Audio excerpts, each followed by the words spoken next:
तो आज हम L&T टेक्नोलॉजी सर्विसेज, जिसे LTTS भी कहते हैं, को गहराई से समझने की कोशिश कर रहे हैं। सवाल ये है कि क्या ये कंपनी अगले दशक के लिए एक मजबूत इन्वेस्टमेंट हो सकती है? और हाँ, हमारा पूरा विश्लेषण सिर्फ और सिर्फ कंपनी की पब्लिक फाइलिंग्स पर आधारित होगा। देखिए, उनकी 2023 की एनुअल रिपोर्ट का कवर ही पहली कहानी कहता है, बियॉन्ड द बिलियन। ये सिर्फ एक फैंसी टैगलाइन नहीं है, ये इस बात का सीधा संकेत है कि कंपनी अब एक अलग ही लेवल पर पहुंच चुकी है, एक नई लीग में। जी हाँ, $1 बिलियन का रेवेन्यू रन रेट, ये नंबर अपने आप में बहुत कुछ कहता है। इस आंकड़े के साथ LTTS दुनिया के उन चुनिंदा E&D प्लेयर्स में शामिल हो गई है जिन्होंने ये मुकाम हासिल किया है। तो चलिए इसी को अपनी शुरुआती लाइन मानकर आगे बढ़ते हैं। तो इतनी बड़ी कंपनी को समझने का हमारा तरीका क्या होगा? बहुत सिंपल, हमने इसे 6 हिस्सों में बांटा है। सबसे पहले हम जानेंगे कि ये कंपनी असल में करती क्या है। फिर देखेंगे कि इसके फाइनेंशियल्स यानी कि नंबर्स क्या कहानी बताते हैं। उसके बाद हम इसकी कॉम्पिटिटिव एडवांटेज, मैनेजमेंट की सोच और इसमें क्या जोखिम है, इन सब पर बात करेंगे। और आखिर में इन सब बातों को जोड़कर एक साफ सुथरी इन्वेस्टमेंट थीसिस तैयार करेंगे। तो चलिए शुरू करते हैं सबसे बुनियादी सवाल से, आखिर LTTS करती क्या है? ये कंपनी पैसे कैसे कमाती है? अच्छा, तो LTTS का बिजनेस है ER&D, यानी engineering, research and development services का। इसे ऐसे समझिए कि ये दुनिया की बड़ी बड़ी कंपनियों के लिए एक तरह का आउटसोर्स्ड इंजीनियरिंग डिपार्टमेंट है। मान लीजिए किसी बड़ी कार कंपनी को एक नया इलेक्ट्रिक व्हीकल प्लेटफॉर्म बनाना है, या किसी टेलीकॉम कंपनी को एक नई 5G चिप डिज़ाइन करनी है, तो वो अक्सर LTTS जैसी कंपनियों के पास ही आती हैं। और ये पैसा आता कहाँ से है? अगर हम FY24 के इन आंकड़ों को देखें तो बिल्कुल साफ है कि ट्रांसपोर्टेशन और टेलीकॉम, ये 2 सेगमेंट्स मिलकर कंपनी के आधे से ज़्यादा रेवेन्यू के लिए जिम्मेदार हैं। और ये जानना बहुत ज़रूरी है क्योंकि यही वो 2 सेक्टर्स हैं जहां आज सबसे बड़े तकनीकी बदलाव हो रहे हैं। सोचिए, इलेक्ट्रिक गाड़ियां और 5G, ये LTTS के लिए एक ज़बरदस्त ग्रोथ का मौका है। चलिए इसे थोड़ा और आसान बनाते हैं। ट्रांसपोर्टेशन में जब कोई कार कंपनी एक नया ऑटोनॉमस ड्राइविंग सिस्टम बना रही होती है तो LTTS उसके लिए सॉफ्टवेयर और हार्डवेयर इंजीनियरिंग का काम कर सकती है। वैसे ही टेलीकॉम में वो 5G का पूरा इंफ्रास्ट्रक्चर बनाने में मदद करते हैं। अब यहाँ एक दिलचस्प मोड़ आता है। कंपनी अब अपने पुराने पारंपरिक सेगमेंट से हटकर मोबिलिटी, सस्टेनेबिलिटी और टेक जैसे बड़े थीम्स पर फोकस कर रही है।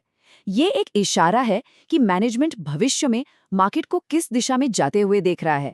लेकिन असली सवाल ये है कि क्या वो इस बदलाव को सही से लागू कर पाएंगे? स्ट्रैटेजी की बात तो ठीक है, पर आखिर में नंबर्स ही सच बोलते हैं। तो चलिए अब जरा देखते हैं कि LTTS के फाइनेंशियल रिकॉर्ड्स हमें क्या बताते हैं। देखिए, रेवेन्यू ग्रोथ तो जबरदस्त है, इसमें कोई दौराए नहीं। लेकिन जरा FY25 में प्रॉफिट आफ्टर टैक्स यानी मुनाफे में आई गिरावट पर नजर डालिए। ये एक तरह की चेतावनी है। क्या ये सिर्फ एक बार की बात है या फिर पर्दे के पीछे कुछ और चल रहा है? हम इस पर आगे और बात करेंगे।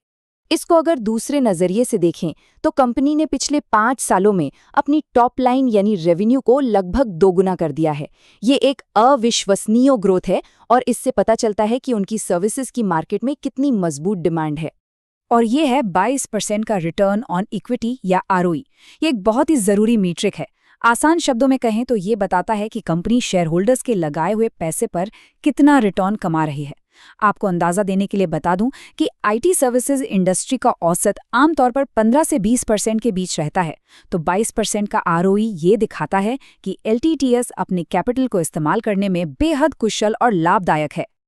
अच्छे नंबर्स हमें बताते हैं कि कंपनी ने अब तक क्या किया है, लेकिन एक मजबूत कॉम्पिटिटिव खाई या जिसे मोट कहते हैं, वो हमें बताती है कि कंपनी भविष्य में कहाँ जा सकती है। तो सवाल ये है कि क्या LTTS के पास ऐसा कोई मजबूत किला है जो कॉम्पिटिटर्स को दूर रख सके? इसे ऐसे सोचिए, अगर आप एक बहुत बड़ी एयरलाइन हैं और LTTS ने आपके सभी फ्लाइट कंट्रोल सिस्टम्स को डिज़ाइन किया है, तो क्या आप रातों रात किसी नए सप्लायर के पास चले जाएंगे? नहीं, ये बहुत ही ज़्यादा रिस्की और महंगा होगा। यही LTTS की असली ताकत और उसकी खाई का राज है। तो वो इस खाई को और मजबूत कैसे कर रहे हैं?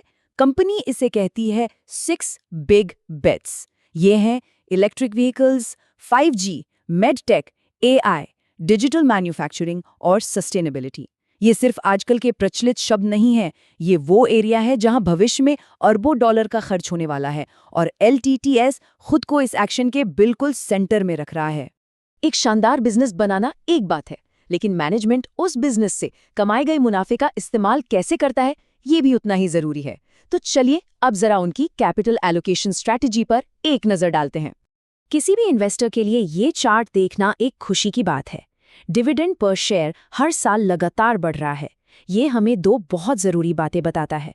पहली, बिजनेस बहुत सारा कैश बना रहा है, और दूसरी, मैनेजमेंट उस कैश को शेयर होल्डर्स को लौटाने में विश्वास रखता है। कोई भी विश्लेषण बिना जोखिमों की बात किए पूरा नहीं हो सकता।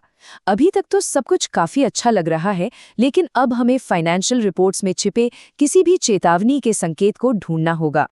और ये रहा हमारे रिस्क सेक्शन का सबसे जरूरी पॉइंट। ऑपरेटिंग मार्जिन एक ही साल में 17.1% से गिरकर 14.9% पर आ गया है। रिपोर्ट्स के मुताबिक इसकी मुख्य वजह उनके हाल के SWC अधिग्रहण का इंटीग्रेशन और सैलरी कॉस्ट में बढ़ोतरी है। ये एक बड़ा रेड फ्लैग है, क्योंकि इसका सीधा असर कंपनी की प्रॉफिटेबिलिटी पर पड़ता है। और उस मार्जिन पर दबाव का नतीजा क्या हुआ? मुनाफे में 3% की गिरावट। पिछले कई सालों में ये पहली बार है जब हमने ऐसा कुछ देखा है, और यही बेयर केस की सबसे बड़ी दलील है। ठीक है, तो हमने बिजनेस को समझा, फाइनेंशियल्स देखे, उसकी खाई को परखा और जोखिमों पर भी नजर डाली। अब समय है इन सब को एक साथ रखने का और एक साफ बुल और बेयर केस बनाने का। तो अब हम आते हैं सबसे बड़े सवाल पर। इस सारी जानकारी के आधार पर LTTS में निवेश का अंतिम मामला क्या बनता है? बुल केस, यानी कि जो लोग इसमें तेजी देख रहे हैं उनका तर्क काफी सीधा है। ये एक इंडस्ट्री लीडर है जो एक लगातार बढ़ते हुए मार्केट में काम कर रहा है। इसके ग्राहक इससे मजबूती से जुड़े हैं, रेवेन्यू लगातार बढ़ा है, और ये भविष्य की टेक्नोलॉजी में सही जगह निवेश कर रहे हैं। संक्षेप में, बुल केस ये है कि ये एक बेहतरीन कंपाउंडर है जो बस कुछ समय की मुश्किलों से गुजर रहा है। वहीं दूसरी तरफ बेयर केस, यानी कि मंदी की सोच रखने वाले कहते हैं, एक मिनट रुको, मार्जिन गिर रहे हैं, मुनाफे की ग्रोथ रुक गई है और कंपनी एक नई और जोखिम भरी स्ट्रैटेजी अपना रही है। तो क्या ये इस बात का संकेत है कि कंपनी के सबसे अच्छे दिन अब पीछे छूट गए? और अंत में सारी बात इसी एक सवाल पर आकर टिक जाती है, क्या हाल में मार्जिन पर आया ये दबाव सिर्फ एक अस्थायी झटका है, या ये एक लंबी और स्थायी समस्या की शुरुआत है? इसी सवाल का जवाब तय करेगा कि ये एक अच्छा निवेश है या एक बेहतरीन निवेश।